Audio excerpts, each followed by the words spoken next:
everyone, it's Annika, you're watching my channel.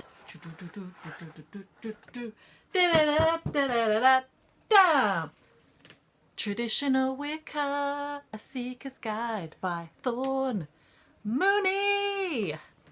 I've been watching Thorn's YouTube channel since forever, probably since she started the channel. I don't know what year did you start your channel in, Thorn? Because I've been watching since probably like 2008 or 9. Do you know what? Over the years, my opinions have shifted and developed and evolved so much. Oh God, I don't even know what to think anymore. What do I think? What is my opinion? Like, how can I actually talk about this? Because there are so many conflicting ideas on the development of Wicca, on British witchcraft.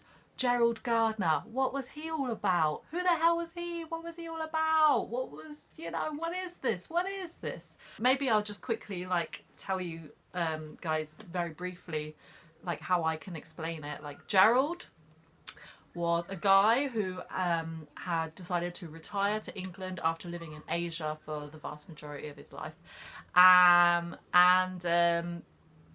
He came across a group that was operating in the New Forest area of England, south of England.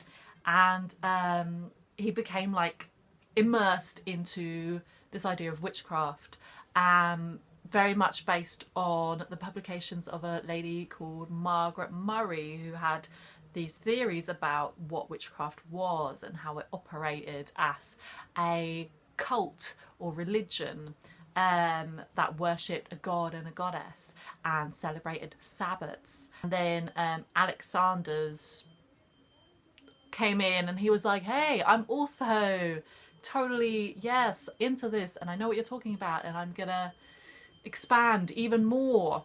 And together, like separately, they were very separate but very similar. They grew this idea of what British witchcraft or Wicca was to become. Anyway, Wicca is often still the entry point for many new pagans and witches, but there's so much more available and so much more easily accessed.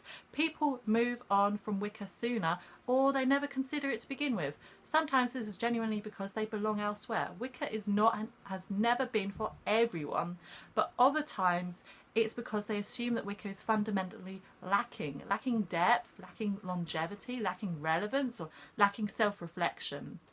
Had I stopped where I was as a teenager, assuming that I knew everything and had seen it all, I probably would have come to agree and left myself.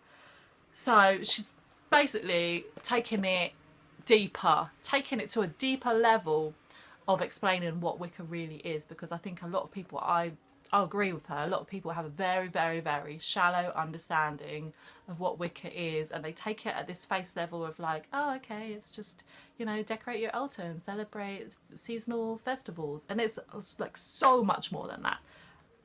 And she talks a lot about her personal experience, and working sky-clad, traditional Wiccans will practice their rituals in the nude, ooh, nudie, and what that's like and why they would do that. As a new initiate, you are a beginner. It may not feel that way. You may have been practicing for years, busting your butt to get where you are, but you're really only on the verge of something. Now is the time to study, to listen, to reflect, and to learn. If you're talking, you're not listening.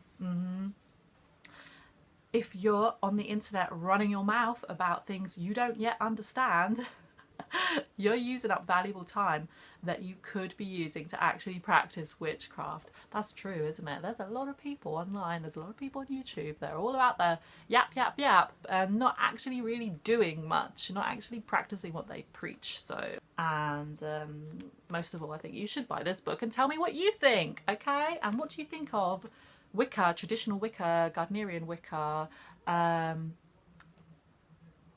What are your opinions on it? What are your thoughts?